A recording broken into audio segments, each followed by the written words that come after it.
And 3, 2, 1.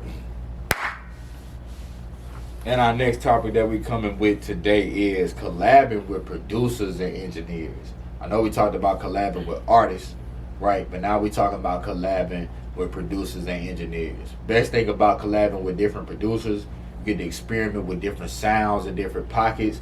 You can make, and music is a seasonal thing, right? Like you could work with one producer and make a project for the summer.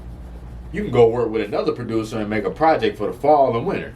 You know what I'm saying? Then you go work with a totally different producer and do something for the spring next year, right? You can work with different producers and actually create different sounds that keeps you seasonal. So now you got music to drop this at this time, and this time, right? With engineers, you're able to experiment with different sounds, right? Now, let's say if you're a person who, and I'll tell you for example with me, when I first got a hold of auto-tune, my boy, I was going fucking crazy. You hear me? Like, dog, I can't even imagine. This shit brought a tear to my eye. You cannot imagine, bro. You cannot for real, bro, because before then, like, I was making music and, like, I used to try to harmonize and sing and do what I could, but I couldn't. I ain't had no pitch correction, so the shit was garbage. Man, my partner, shout out my partner, Gutter Gabe. My boy Gutter Gabe gave it to me. Man, that nigga gave me auto-tune, boy. I swear to God, boy, you could not get me off of that shit. Turn you up, huh? Nigga, what? Put you on game. Nigga, you couldn't get me off. When I tell you, bro, you couldn't get me off that shit, nigga. Yeah. You couldn't get me off. Nigga, I said, oh, my life has changed. I started making R&B music. For real, bro. Like, and I was young, too. Like, nigga, I started making R&B music. I started going crazy. And I'm singing my heart out because I know that the auto-tune gonna fix it.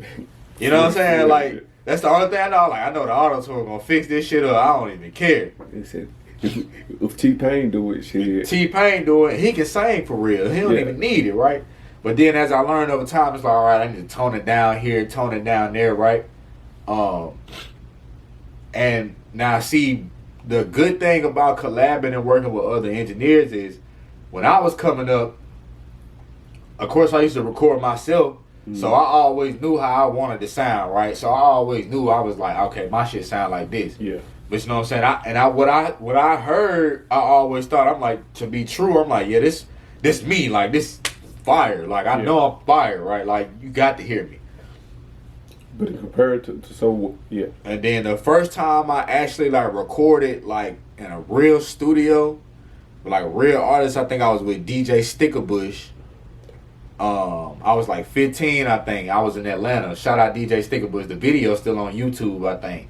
I had on an A-chain and everything. Shit was crazy. I had a low fade and had no facial hair. I was recording with DJ Stickerbush. And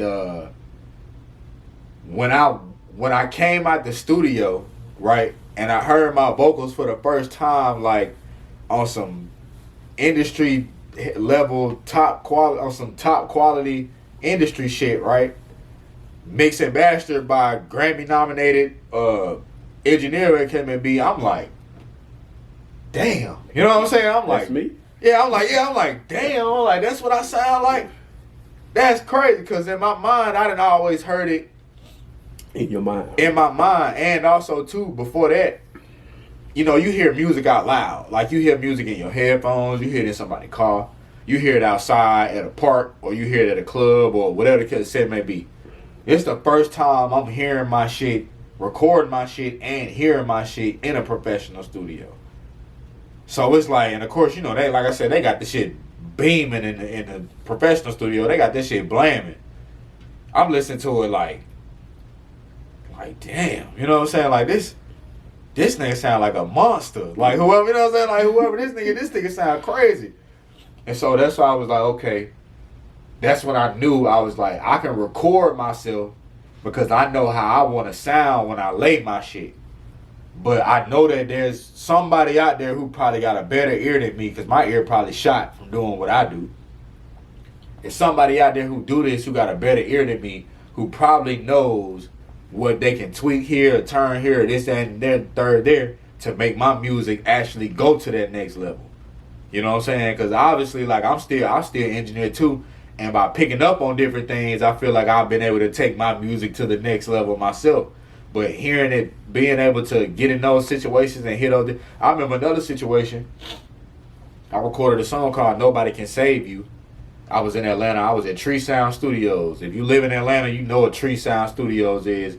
That's one of the biggest studios, like in Atlanta. Like everybody who's anybody then recorded at Tree Sound Studios, right? You walk in, they got plaques all over the wall. Trust me. I went in there to record, and the engineer I worked with, he was like, "Yeah, I was just in the same. I was in there recording the song." He's like, "Yeah, man, I was just in this same room 3 weeks ago recording Drake album." I was like, "Damn!" I was like, "That's crazy." I think it was what was Drake's second album? Not was it Thank Me Later?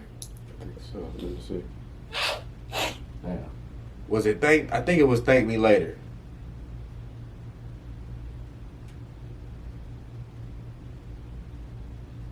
I don't know if Thank Me Later was his second or third. Trash. I mean, this fucking service in here is trash, but it's hard to. Nah, I feel it. But Yeah, let's just roll over to, you know. yeah. But that was that. You know what I'm saying?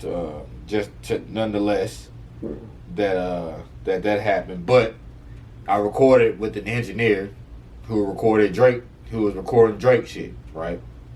We still recording? Yeah. Alright, yeah. So I'm recording with an engineer who recorded Drake shit, and mind you, I'm trying to sound like Drake on the song. So he probably like, "Oh, this should be easy." And what's crazy was when he mixed the song down, I listened back to it, and I'm like, "Damn, I do sound just like Drake on this motherfucker." You know what I'm saying? Like, it's crazy. Like I wanted to sound like Drake, but I didn't want to sound like Drake. You get what I'm saying? Yeah. Like I wasn't trying to copy and paste.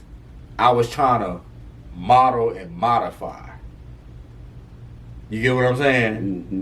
That's what I was trying to do. Not copy and paste, but model and modify. That's what I was trying to do. So, but yeah, man, that's just my experiences with working with different producers and engineers. You know, like I said, tips for recording: make sure you have your music prepared. Producing, I mean, there's so many ways you can go with that. I would just say if you are producing, you know what I'm saying, make sure you blend the right sounds, put the right sounds together, and give artists what they want.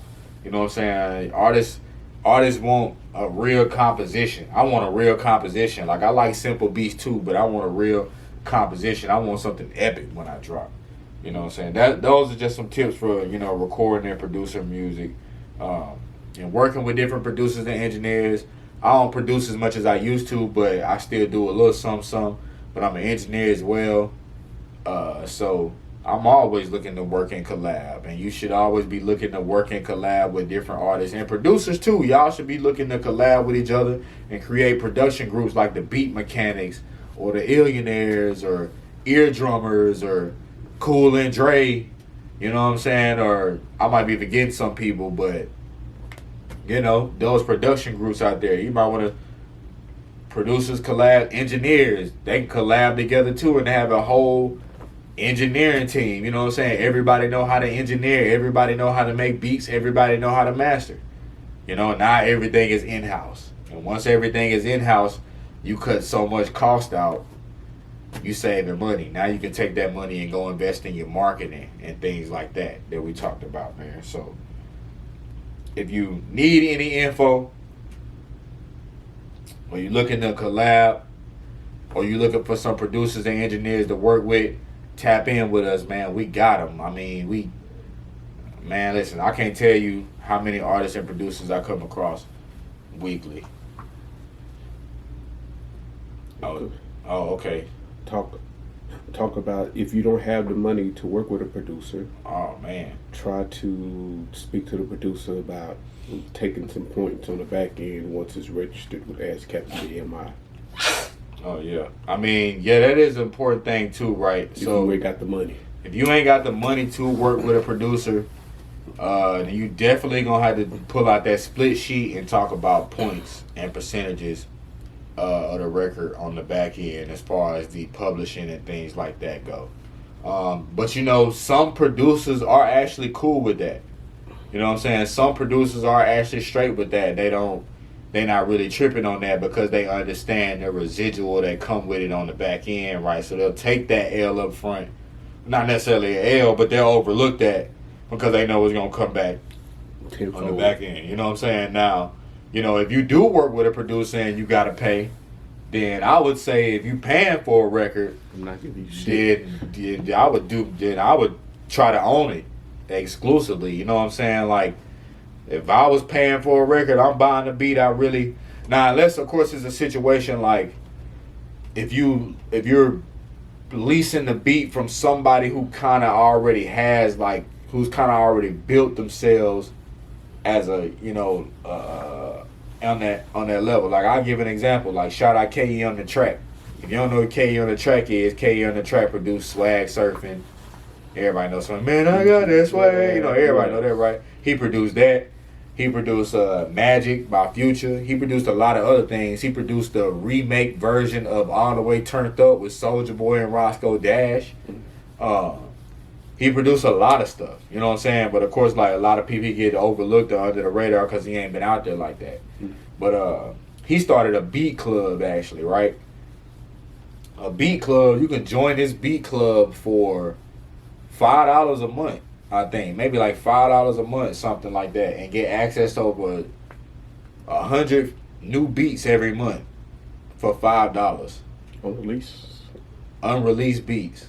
I'm talking about are they leased beats or right? Are They lease beats, but the ordeal is you getting a beat, leasing the beat from a Grammy-nominated, Grammy-winning producer already because you're part of a beat club, right? So these beats are all exclusive to this club, right? So it's probably gonna be rare that you hear somebody else on this beat. You know what I'm saying?